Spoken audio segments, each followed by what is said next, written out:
there everybody, and welcome to the next gaming interview. This time, I am going to be interviewing...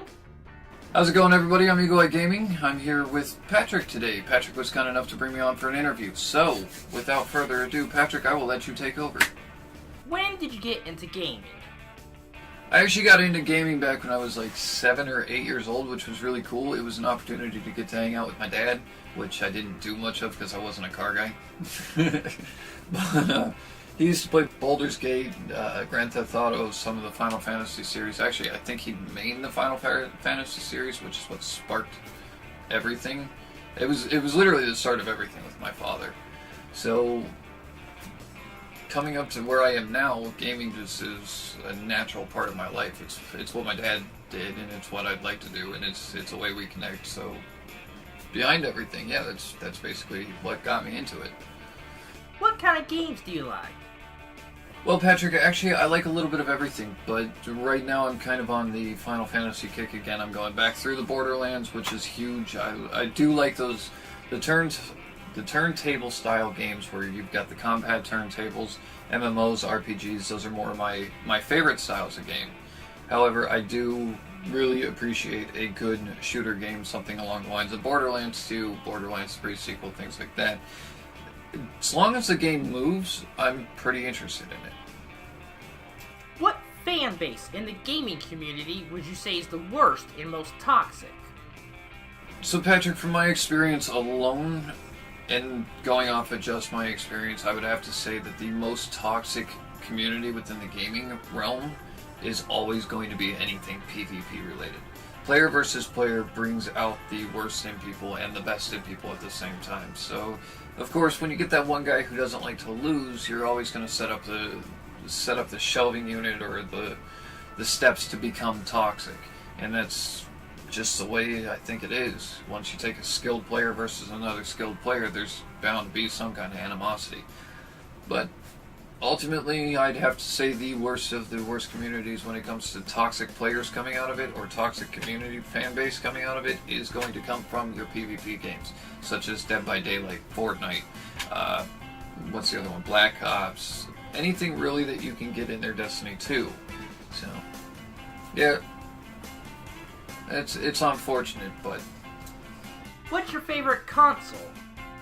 Alright, so 5 years ago, had you asked me this question, I would have said by far PlayStation consoles were my favorite. And to this day, yes, they are kind of my favorite consoles when it comes to actual gaming consoles. But the top-notch favorite thing that I love to play video games on and actually love to do anything on is my PC. The PC is just more comfortable for me. It works a little bit better.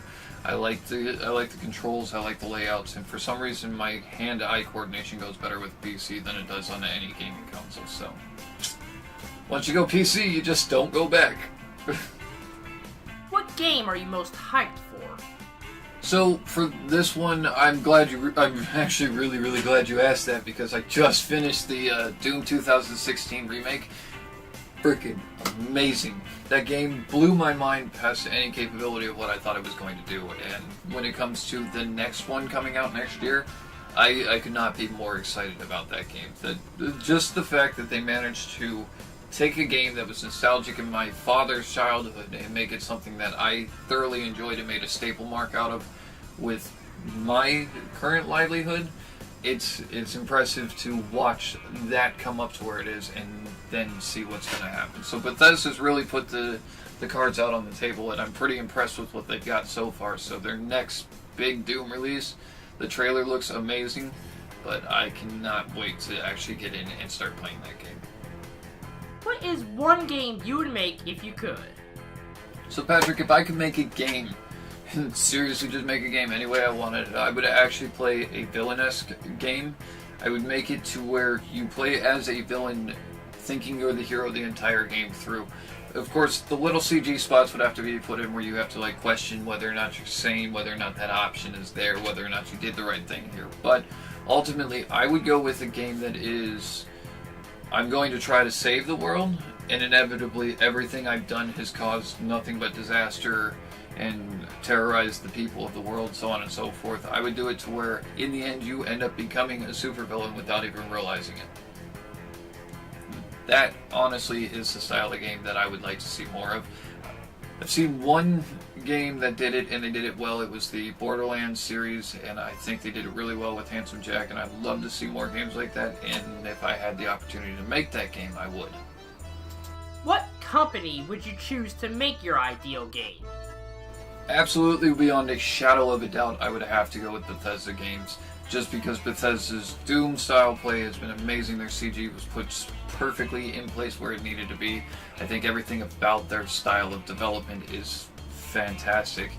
And with that being the case, if I had the game that I would want them to make, I would have to go through Bethesda because I like the graphics team, I like what they've done, and I haven't really played a game by them that I would consider to be bad. What is your favorite location in a video game? Like, for example, a town or a dungeon? So for that question specifically, I'd have to go with like Final Fantasy Underground Dungeon. I always liked the whole floating platform thing. Diablo actually did it really, really well in their games too, where they had the floating platform of like a broken down temple underneath the ground in the sand or something just kind of hidden and secret.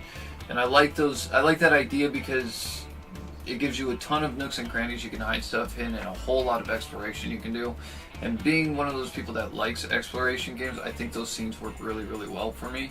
Another one that I really, really like is the hell scene in Doom.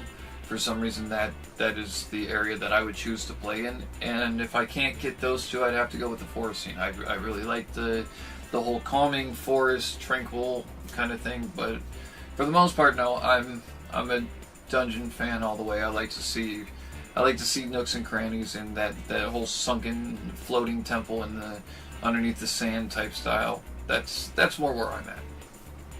In your opinion, what are 3 of the worst games ever made?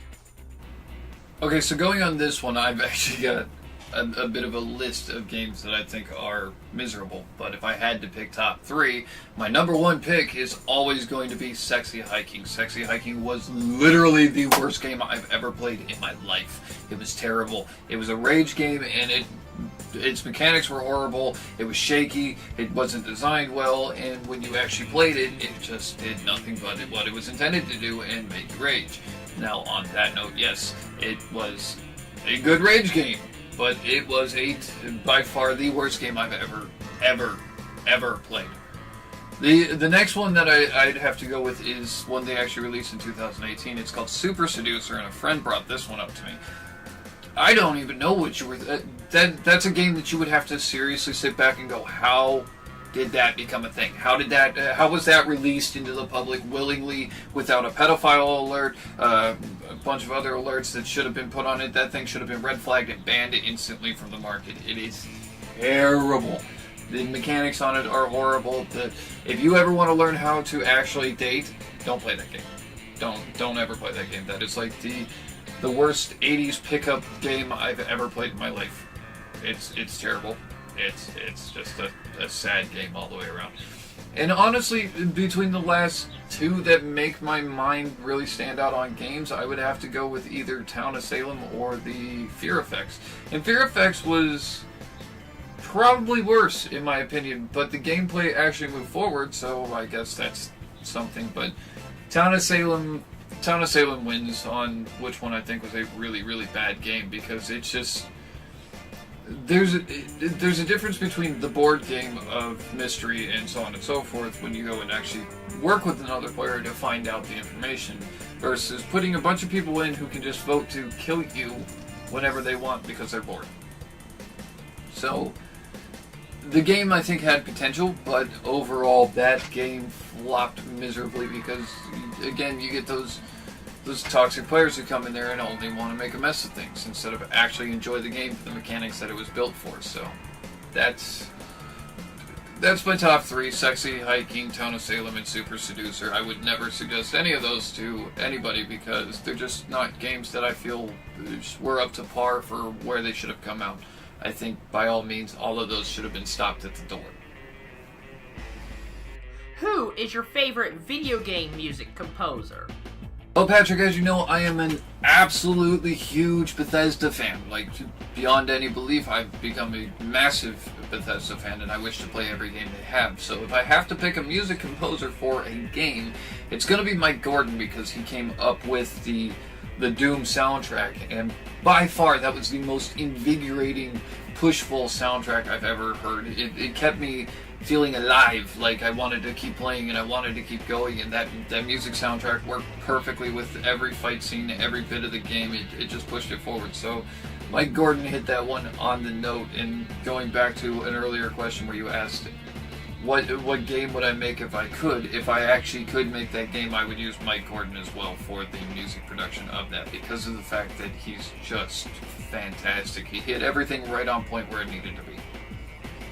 Patrick, I want to thank you for bringing me on. It was awesome to be here. I'm glad we got the opportunity to talk, and I hope sometime we actually get the chance to do this again. Alright everybody, that's the end of this interview. Go and check out EagleEyeGaming's channel. He's got some Fortnite, he's also got some Cuphead, and a few other games like House Flipper, and some Doom and Borderlands 2. He's got a huge variety of different kinds of games on his channel, so I highly recommend that y'all go and check him out. Alright everybody, thank you so much for watching. Like, comment, and subscribe, and I'll see you all in the next video. Goodbye everyone.